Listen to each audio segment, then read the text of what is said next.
Vamos a abrir nuestras Biblias, por favor, en la carta del apóstol Pablo a Tito. Amén.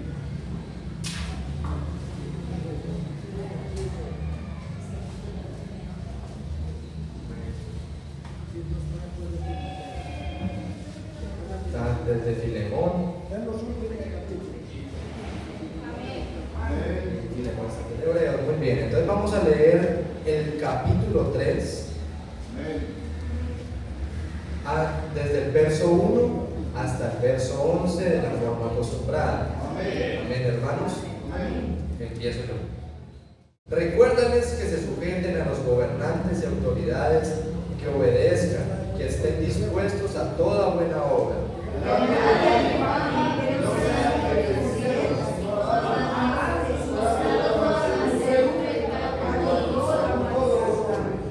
Porque nosotros también éramos en otro tiempo insensatos, rebeldes, extraviados, esclavos de concupiscencias y deleites diversos, viviendo en malicia y envidia, aborrecibles y aborreciéndonos unos a otros.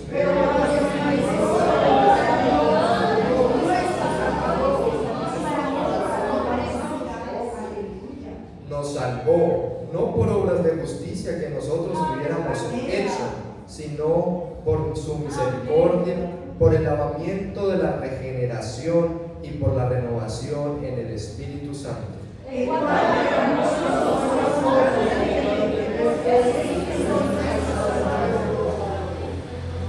Para que, justificados por su gracia, viniésemos a ser herederos conforme a la esperanza de la vida eterna. Palabra fiel es esta, que tienes las cosas que precisas con firmeza, para que los que creen en Dios, los que ven en Dios, pasen de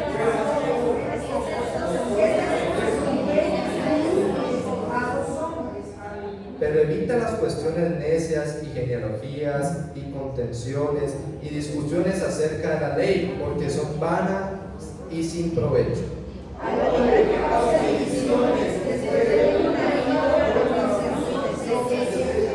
Sabiendo que tal se ha pervertido y peca y está condenado por su propio juicio. Y en esta mañana vamos a hablar de un tema que me gusta mucho hablar, que es de la gracia de Dios. Porque la gracia de Dios es totalmente contraria a lo que es la naturaleza humana de hoy. La gracia de Dios no la vamos a poder comprender en su totalidad en esta tierra. La gracia de Dios solo la vamos a poder comprender cuando estemos con Él. Y eso porque la palabra misma dice que Dios es un Dios infinito. Pero Dios tiene como atributo misericordia. Y si es infinito Él, la misericordia de Él es infinita. Y ninguno de aquí comprende el infinito. Por más que estudie, por más que quiera, jamás va a comprender lo que significa el infinito y por ende no va a poder comprender lo que es Dios. Pero Dios ha mostrado para el hombre la mayor acto de gracia de la historia, que fue la cruz del Calvario. Y la gracia de Dios usted la encuentra por toda la Biblia. Toda la palabra de Dios apunta al Señor Jesucristo. Como el hermano Alfonso ahorita enseñaba, Melquisedec era algo similar a lo que es el Señor, pero príncipe de paz es nuestro Dios. Melquisedec, rey de Salem.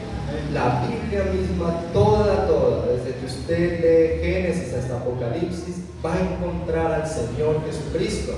Si no lo encuentra, tiene que volver a leer, porque ahí está.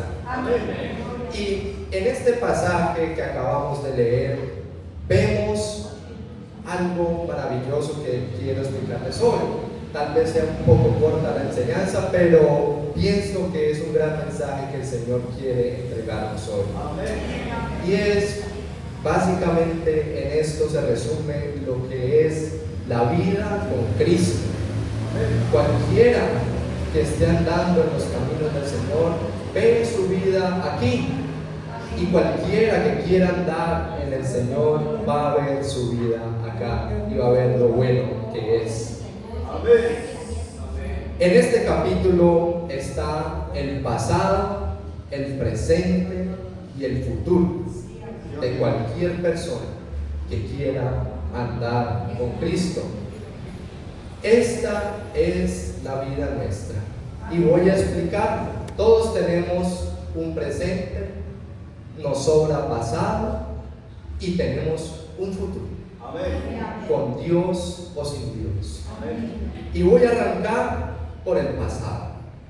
Y acá en Tito 3 lo habla desde la culpa. Hay un pasado que a usted lo culpa, lo condena. Y vuelvo a leer el verso 3.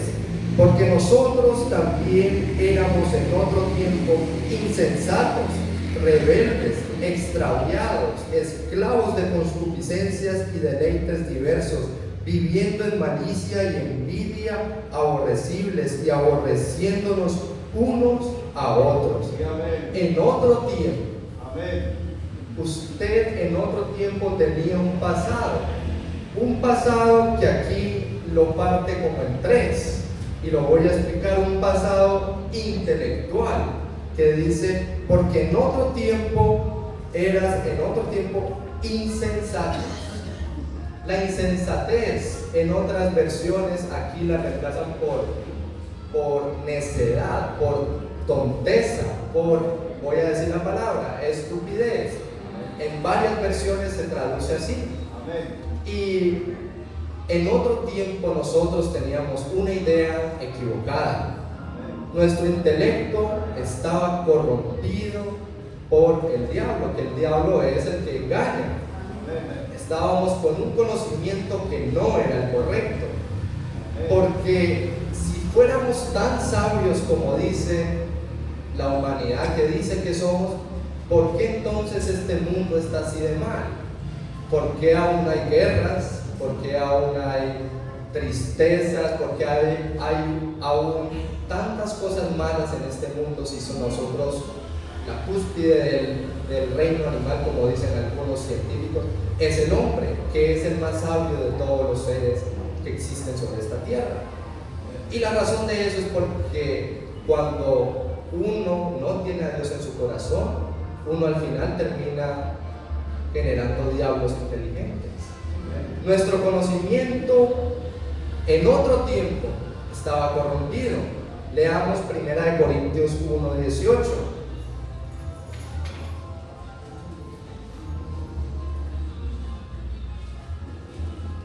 Del 18 al 20. Porque la palabra de la cruz es locura para los que se pierden, pero a los que se salvan, esto es, a nosotros, es poder de Dios. Pues está escrito, destruiré la sabiduría de los sabios y desecharé el entendimiento de los entendidos. Y el 20 dice, ¿dónde está el sabio? ¿Dónde está el escriba? ¿Dónde está el disputador de este siglo? No ha enloquecido Dios la sabiduría del mundo. En otro tiempo, para aquellos que se pierden, o para usted mismo, en otro tiempo, el evangelio era locura. El evangelio no servía para nada. El evangelio era simplemente unos dichos de alguien que creía conocer a Dios y que tal vez lo estaba engañando para sacarle dinero, o que lo estaba engañando para hacerlo usted sentir mal. Pero la palabra de Dios es clara. El evangelio es locura para todo aquel que se pierde. Amén. Ese conocimiento es el que el diablo tergiversa en la vida del ser humano. En otro tiempo vosotros eras insensatos, dice Tito, dice Pablo en la carta de Tito. Nuestro conocimiento estaba errado.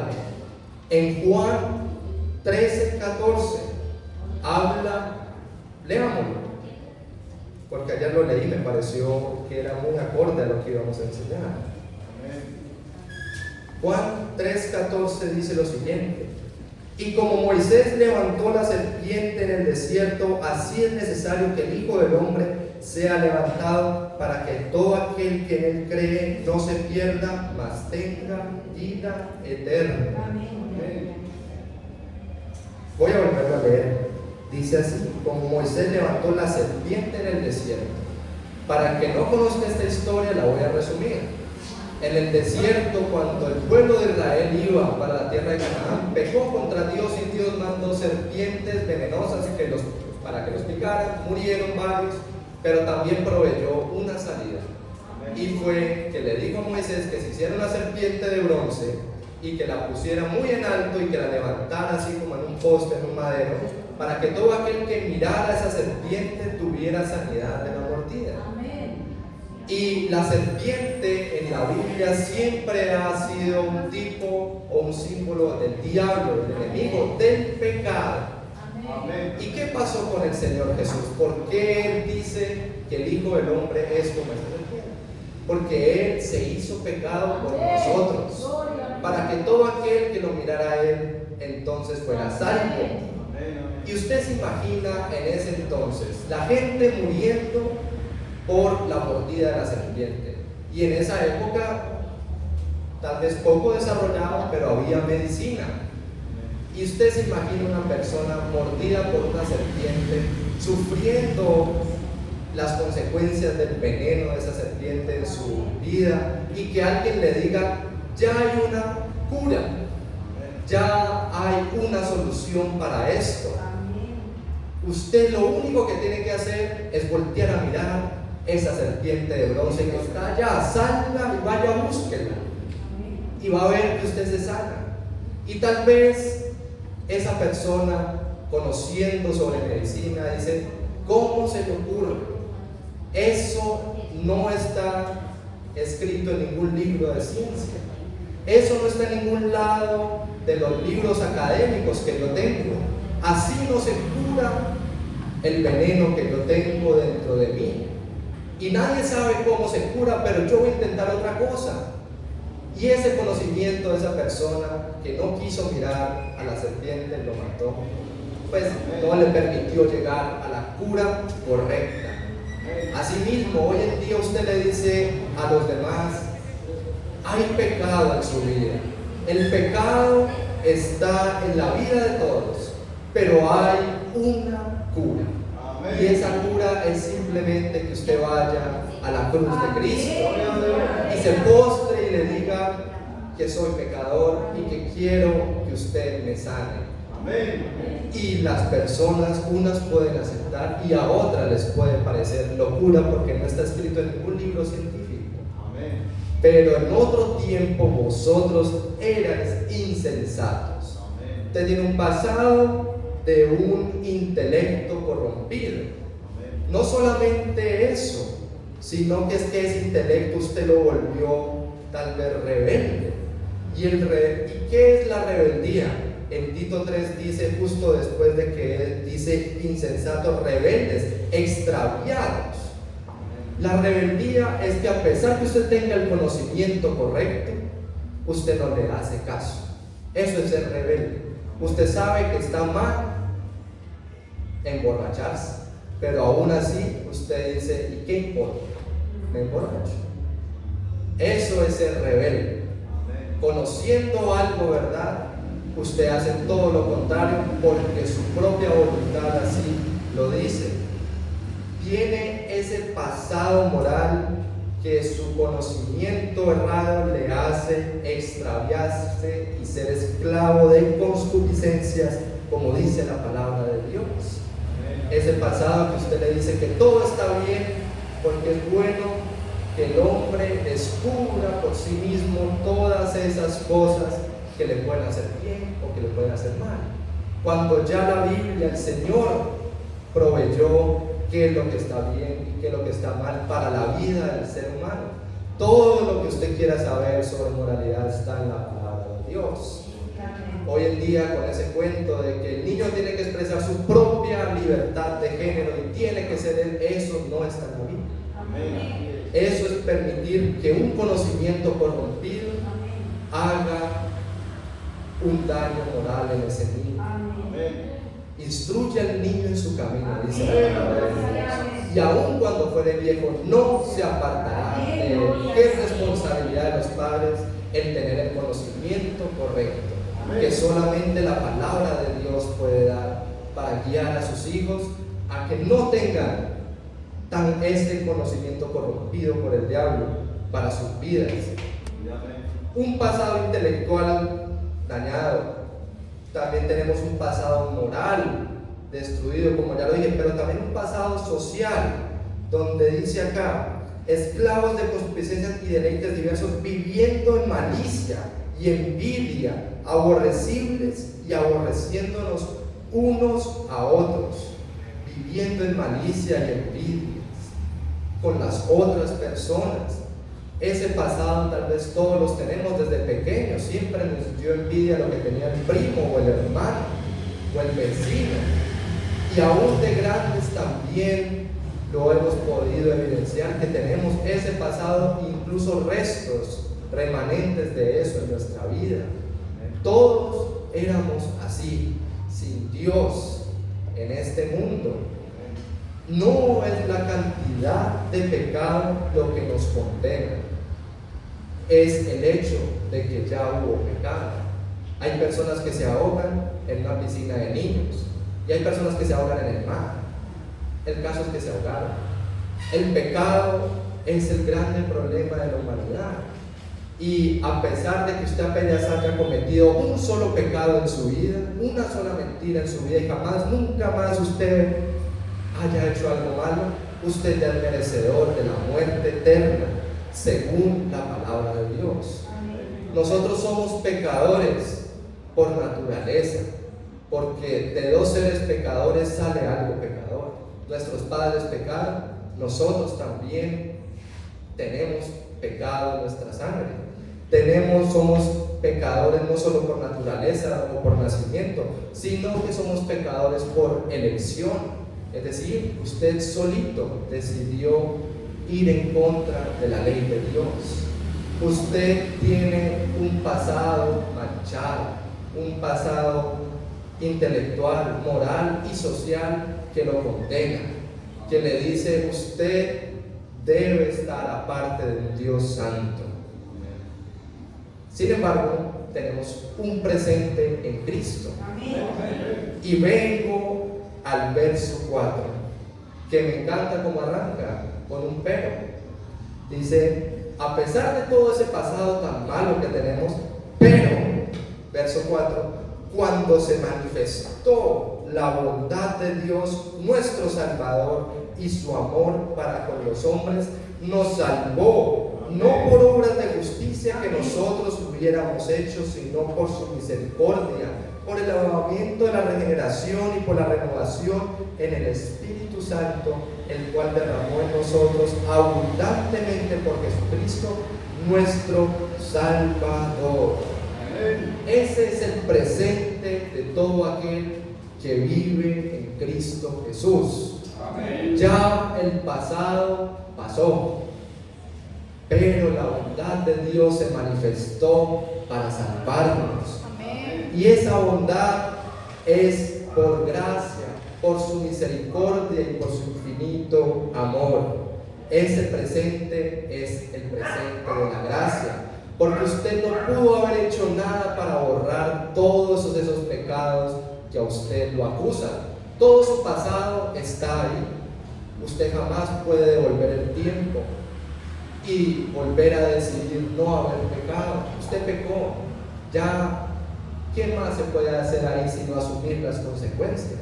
Pero bendito Dios, que tuvo misericordia de nosotros. Y quiero detenerme un poquito en el presente de la gracia, para que usted entienda primero la raíz de esta gracia. La raíz de la gracia de Dios es el sólido amor de Dios. Y voy a contar una historia, una pequeña anécdota que me pareció graciosa cuando la leí. Y era que un señor en los Estados Unidos había perdido a su perrito y puso el "se busca" y la foto del perrito, y resulta que decía: este perrito es de la siguiente forma, las características físicas: es tuerto, sordo, cojea de una pata de adelante y de una pata de atrás, tiene media cola, tiene un pequeño problema en la piel está indefenso, responde al nombre de suertudo o lógico, como estaba en inglés. Y vaya que sí era suertudo ese perro, porque tenía a alguien que lo buscaba. Estaba perdido ese perro en una condición tan horrible que nadie daba un peso por ese perro, pero tenía un amo que lo quería. Ese es nuestro Dios con nosotros.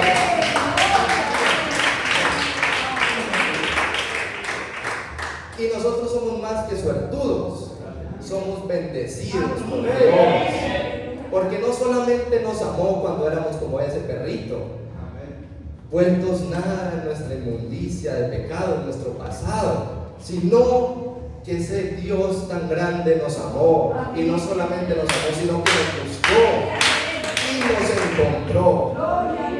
Si usted está aquí hoy es porque Dios lo encontró a usted y lo rescató y le cambió ese pasado tan horrible que usted tiene, lo perdonó. El único que lo pudo perdonar, y ese mismo se le apareció y lo perdonó. Nosotros somos más que suertudos, somos bendecidos por Dios. Porque como Isaías 64:6 dice, porque nuestras justicias son como trapos de inmundicias delante de este Dios tan santo. Nosotros no teníamos forma de que un Dios tan santo nos volteara a ver, y aún así lo hizo. Ese es el presente de gracia que nosotros tenemos en Cristo Jesús.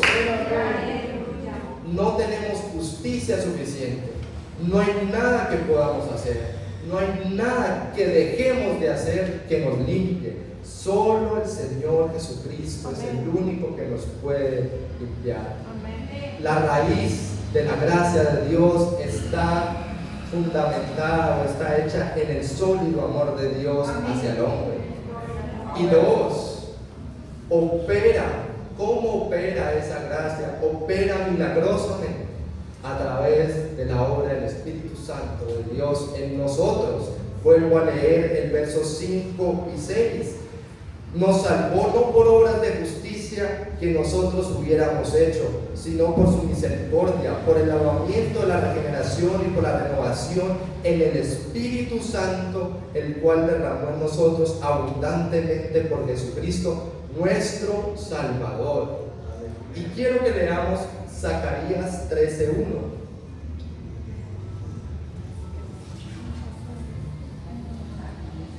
Dice así: en aquel tiempo habrá un manantial abierto para la casa de David y para los habitantes de Jerusalén, para la purificación del pecado y de la inmundicia. Esa era una profecía de Zacarías que ya se cumplió. Y les voy a explicar por qué. Vamos a Apocalipsis 1:5. Tenga en su mente que Zacarías dijo un manantial para la purificación de inmundicias de todo aquel que se acerque a él. Apocalipsis 1:5 dice así: y de Jesucristo, el testigo fiel, el primogénito de los muertos y el soberano de los reyes de la tierra, al que nos amó y nos lavó de nuestros pecados con su sangre. Apocalipsis 7:14, por favor, vamos a ver.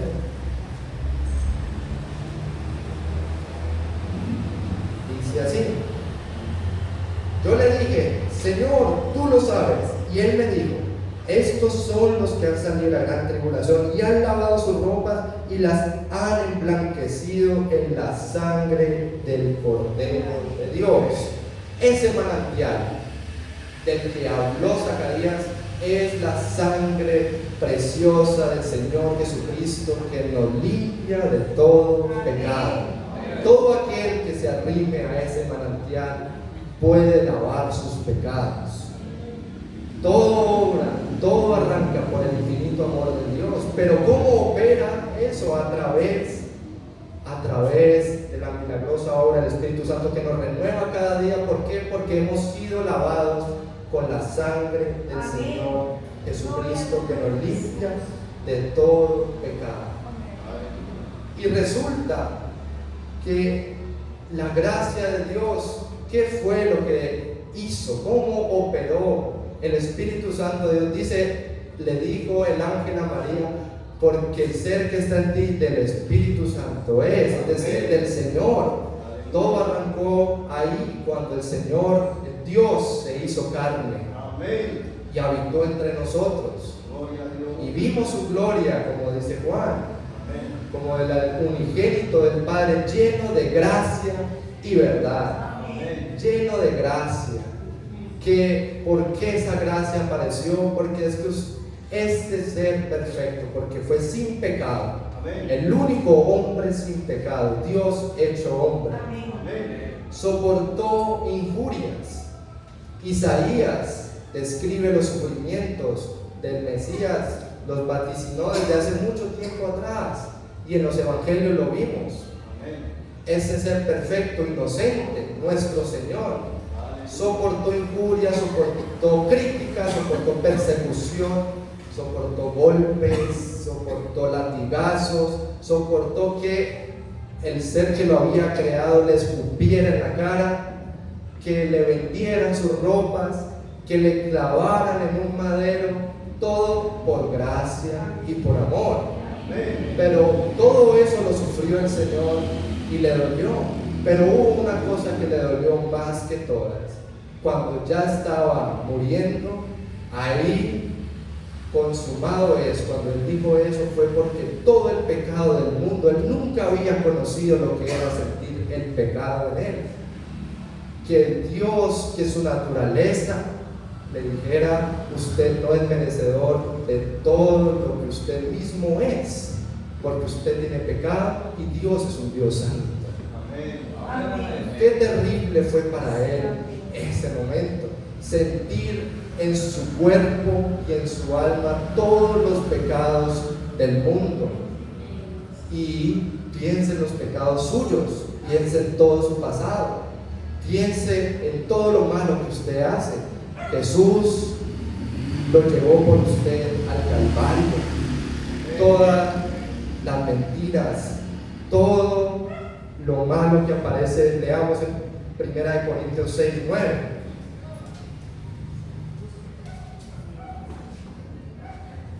Dice así, 1 Corintios 6, 9 en adelante: ¿no sabéis que los injustos no heredarán el reino de Dios?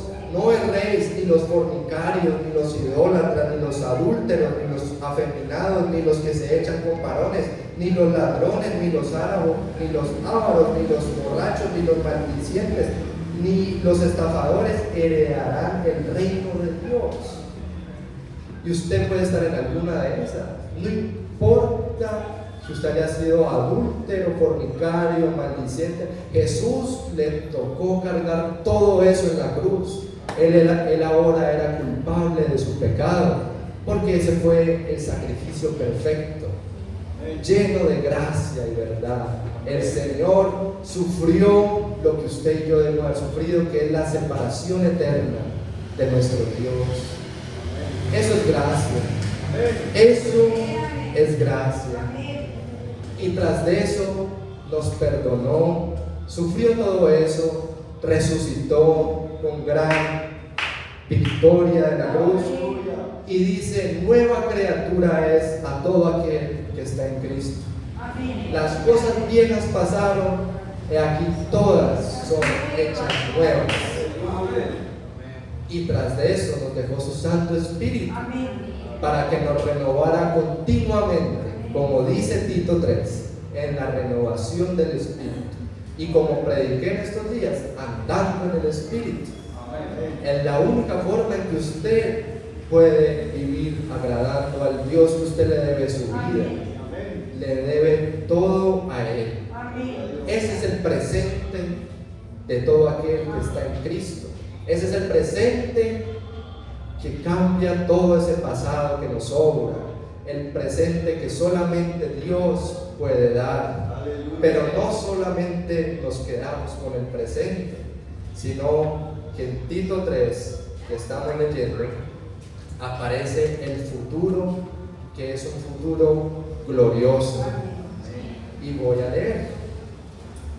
Dice así, Tito 3:7, para que justificados por su gracia viniésemos a ser herederos conforme a la esperanza de la vida eterna. Palabra fiel es esta, y estas cosas quiero que insistas con firmeza, para que los que creen en Dios procuren ocuparse en buenas obras.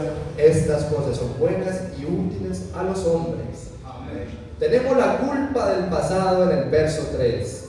Tenemos la gracia de Dios del presente en el verso 4 al 6.